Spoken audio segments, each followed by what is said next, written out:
What's going on, guys? It's Greg here, aka NYPrepper. It is Wednesday, February 21st, 2024, and I have an emergency alert to share with you guys. Right now, it is 22:20 Eastern Time here in the United States, and we have some major breaking news coming in from Moldova and Transnistria, and also from Sweden.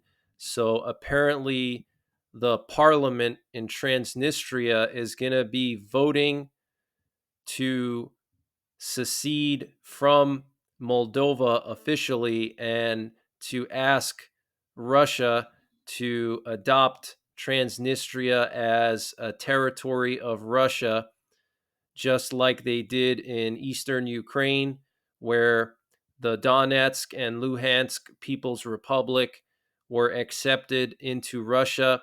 So the Transnistrian parliament on February 28th is going to make an announcement and ask Vladimir Putin to annex Transnistria and make Transnistria part of Russia.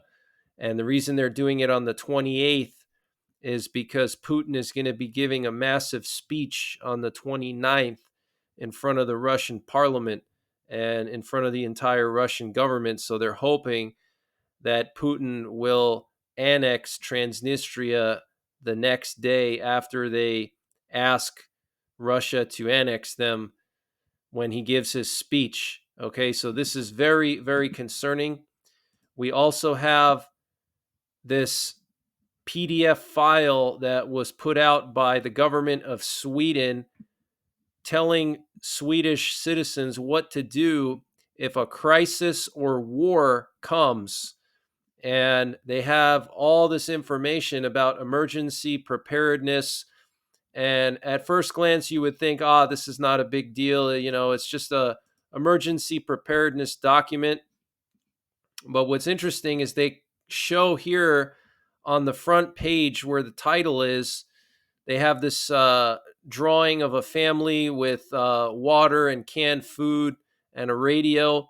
And then underneath, they're showing soldiers fighting and a flood. So they're clearly telling people to prepare not just for natural disasters, but for war. And specifically, they talk about like what to do if there's an invasion, what to do if there's a missile attack. They talk about Sweden's defenses, like over here. They say, in the event of a terror attack, move to a safe place, avoid large groups. But then down here, they talk about Sweden's defenses. They talk about the term total defense denotes all activities that are needed in order to prepare Sweden for war. Sweden's total defense consists of military defense and civil defense. Talks about the Swedish population having a duty to contribute to Sweden's total defense, which means everyone who lives in Sweden between the ages of 16 and 70 can be called up to assist in various ways in the event of war.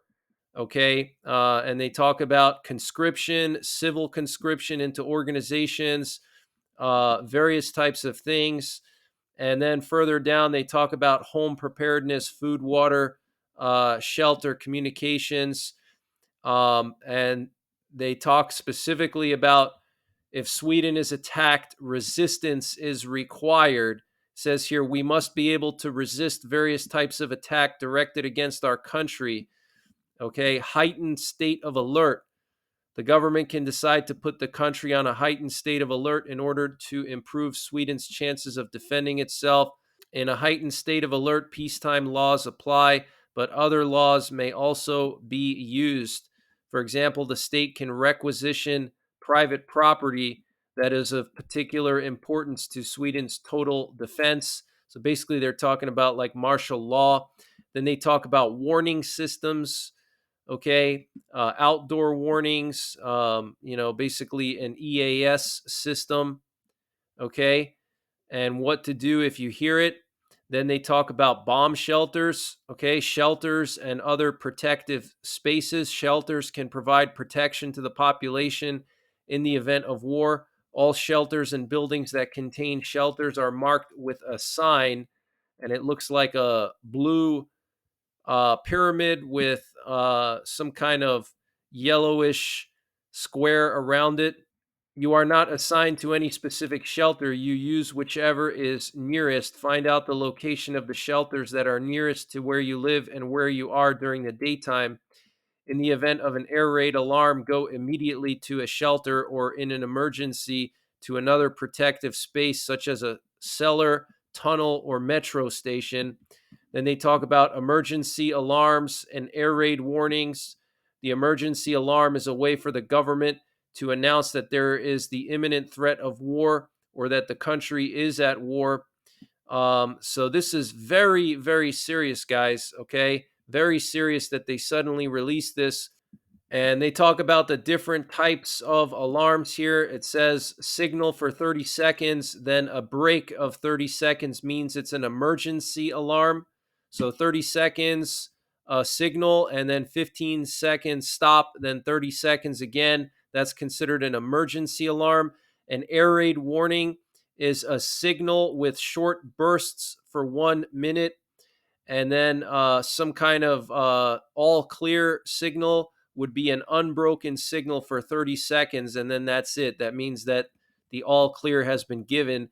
So Sweden is preparing for an invasion. Okay, they're preparing for a full scale invasion from Russia, and it could be that Russia will attack Sweden before they join NATO in July. They've already been cleared by Hungary and Turkey, which were the last two countries holding up their membership. So now it's just a formality for them to be basically sworn in, I guess you could say. But this is very, very concerning. Okay. Mostly focusing on war in this preparedness document. Okay, mostly focusing on war. They very lightly touch on natural disasters and terror attacks, and primarily they're focusing on conscription, Sweden's military defense, air raid warnings, emergency alarms, martial law.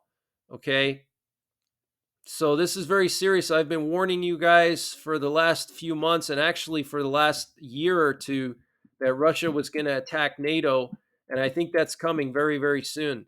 Okay. Now, in addition to this, we currently have more U.S. doomsday planes and nuclear warplanes in the air this evening. We currently have a U.S. presidential doomsday plane, the Boeing E-4B Night Watch, in the air right now over Omaha, Nebraska, doing loops over Offutt Air Base, and it got aerially refueled earlier this evening. Now, yesterday, we had 2 presidential doomsday planes airborne and 7 nuclear war command and control planes in the air. Today, so far, we had 3 nuclear war command and control planes, which is still a lot, and 1 presidential doomsday plane, but 7 yesterday of the E-6B Mercuries, which are responsible for issuing launch orders to our submerged nuclear armed submarines. They're also responsible for remotely launching our Minuteman III ICBMs. I have never seen 7 nuclear war command and control planes in the air over the U.S. in one day ever, since I've been tracking them almost on a daily basis over the last 4 years. Okay. The closest I've ever seen to that was in August and September. There were about 5 or 6 of them over the U.S. in one afternoon, right before Hamas attacked Israel. But this is unprecedented, guys. Okay. The writing is on the wall. Okay. Sweden warning their citizens to prepare for war. Okay. Putting out a detailed PDF file on how to prepare about air raid alarms, conscription, Sweden's military. We have NATO doing the largest exercise since 1988. And this update was sponsored by My Patriot Supply. Guys, My Patriot Supply is doing a discount on their 1-month emergency food supply. And to get the deal, you got to go to preparewithNYPrepper.com, and the link is in the description below this video. This is a 1-month freeze-dried food supply. It has a 25-year shelf life. Normal price is $237. They've dropped it down to $177. So that's a savings of $60. And it's all packed within 2 rugged, water-resistant buckets. Free shipping is included. $177 for 1 month of food. Where are you going to find a deal like that? They also have a general store, and they're always running discounts in their general store on various prepping and survival items. They have everything from MREs, potassium iodide, to survival seeds. And to get to their general store, you got to click on the My Patriot Supply logo at the top of the page when you get to preparewithNYPrepper.com. And you'll see when you get there, they have everything you can imagine. So use the link preparewithNYPrepper.com to get $60 off the My Patriot Supply 1 month emergency food supply. That's $180 for 1 month of food, free shipping included. The link is in the description below this video. And also check out their general store. They have everything you can imagine prepping and survival related, and they're always running various discounts there. 90,000 troops being moved to the eastern part of NATO. We have Transnistria now saying that they want to be annexed by Putin, okay, and become a part of Russian territory. If that happens, that's a game changer, guys. If Russia annexes Transnistria like they did with Donetsk and Luhansk, that's a game changer, and that's a serious threat to NATO, okay? So things are really escalating, and we also have a lot of activity in the Middle East I want to talk to you about as well. Here's the presidential doomsday plane that got aerially refueled this evening. You can see a KC-135 Stratotanker flying right in front of it over Iowa and Missouri. Okay, it's very unusual for these planes to get aerially refueled over the continental U.S. because there's just no need to. Unless something serious is going on and they want to keep them airborne, then they refuel them. Let me read to you this article about the Transnistrian government and how they want to ask Moscow to annex them. This is coming from a Moldovan source, okay? So I'm going to read it to you. You can see the article here in case you're doubting the validity of this. At the Congress of the so-called deputies of all levels from Transnistria, which will take place on February 28th, a request to Moscow regarding the accession of the separatist region to the Russian Federation will be adopted. The statement was made by the Transnistrian opponent Gennady Kyorba. Kyorba drew attention to the fact that the meeting will take place 1 day before the address of the President of Russia, Vladimir Putin, to the Federal Assembly of Russia. The Transnistrian opposition does not rule out that this directive to organize the Congress comes from Moscow itself. Kyorba assumes that in the forum of the so-called deputies of all levels of Transnistria, a request would be launched from the inhabitants of the left of the Dniester, that's the river, for the region to join the Russian Federation on the next day, on February 29th.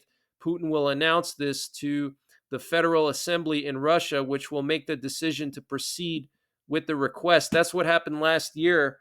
He annexed the Donbass and southern Ukraine, the occupied territories, and then the assembly ratified it in Russia. So it looks like that's going to happen now with Transnistria. Here we have B-52 nuclear bomber that was airborne over the Ozarks earlier today. And here we have something that someone sent to me from eastern Nebraska near Offutt Air Base. This was on the Neighbors app.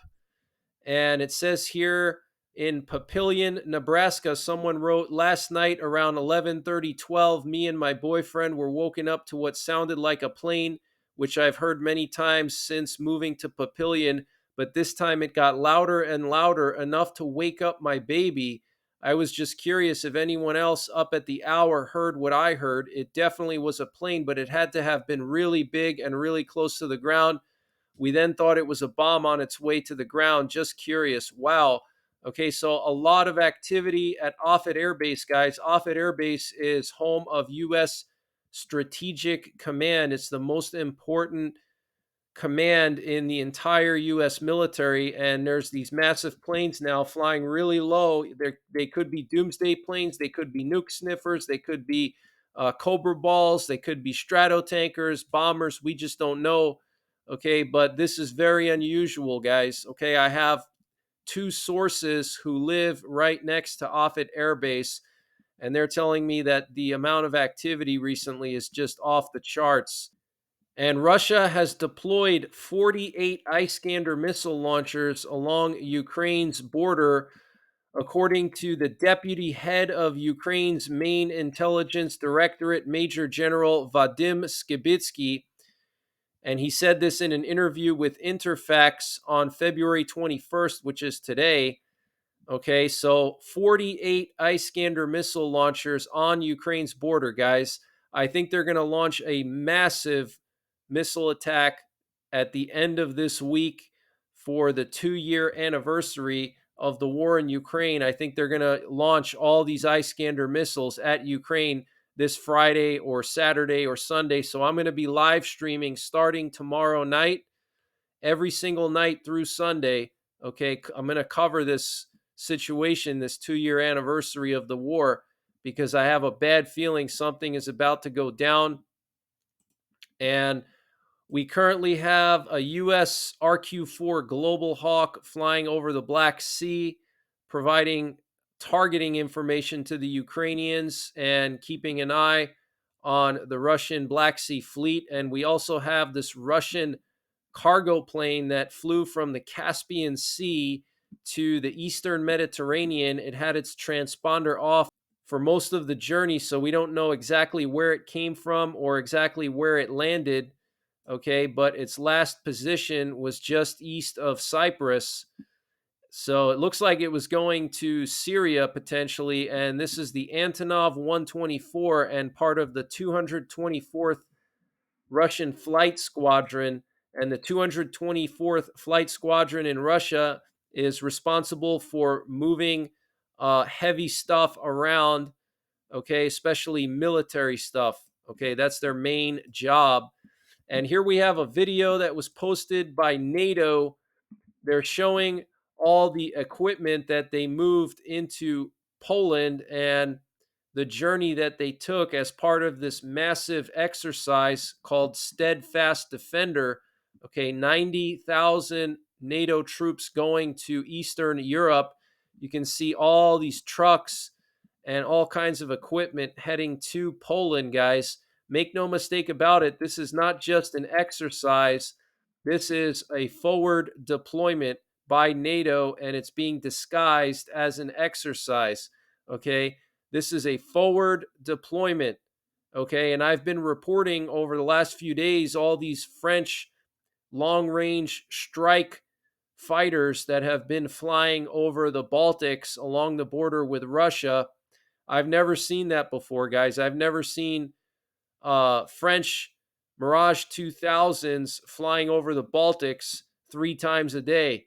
Okay, the Mirage 2000s are long range strike fighters, meaning that they carry long range precision strike weapons, either conventional or nuclear. Okay, so this is very, very serious, guys. Okay, things are really escalating, so get prepared. And I want to just update you guys on the situation in the Middle East. So apparently, the escalation between Israel and Hezbollah is continuing. Israel launched several massive airstrikes on Hezbollah earlier today and last night. And in response, Hezbollah launched 13 attacks on Israel with missiles and artillery. And according to the NetBlocks website, there's currently a malfunction in one of the Israeli mobile phone networks due to a cyber attack. Okay. Want to just show you guys some maps here of Eastern Europe. And These show the ranges of Russian missile systems and fighter jets. And you can see that basically all of the Baltics and all of Eastern Europe are within range of Russian missile systems, air defenses, and fighter jets. Okay, you can see their Sukhoi 35s can reach all the way to England on one tank of fuel. And then you can see here Russian missile systems can easily cover all of Poland, all of Romania, Slovakia. Okay, the entire Carpathians are within striking distance. Okay, so this is very, very concerning. And here's another map showing a lot of the Russian battle groups in Belarus and Kaliningrad. And you can see Russia has 1, 2, 3, 4, 5, 6, 7 battle groups on the border of Lithuania and Poland right now. Okay, and they also have a bunch of equipment in Kaliningrad. And you can see here the projected invasion routes from Belarus and Russia into Poland and Lithuania. And you can see one of these invasion routes goes through the northern part of Lithuania in an attempt to basically isolate the Suwalki Gap, okay, and cut off the rest of the Baltics from land resupply and reinforcement by NATO. And then you can see a few axes of advance coming from northwest Belarus and going through northeastern Poland to link up with Russian forces in Kaliningrad, basically taking the northeastern part of Poland. So this is very concerning, guys. I am very, very concerned about this. I'm going to monitor the situation and update you, but I think we could see this scenario unfold this year, okay, or at least within the next year or two. And here we have some pictures of the Israeli strikes on Hezbollah and southern Lebanon last night. Look at these massive plumes of smoke, just absolutely massive strikes. Okay, look at this. This is just ridiculous, guys. Look at how big these plumes of smoke are compared to the buildings here. Just monstrous plumes. Here's another one. Okay, so Israel is not messing around. And U.S. intelligence agencies have told European allies that if Russia is to launch a nuclear weapon into orbit, it will probably do so this year. And this was reported by the New York Times.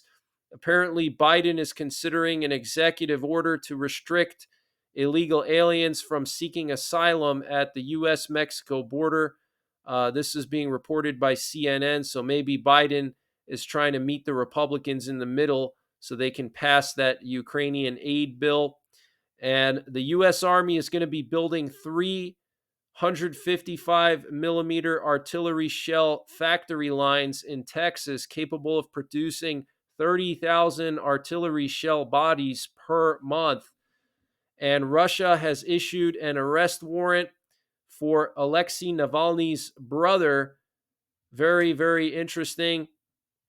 And Sweden's security service, SAPO, said on Wednesday that Russia posed a threat to its territorial security amid heightened interest in the Arctic as Sweden prepares to join NATO.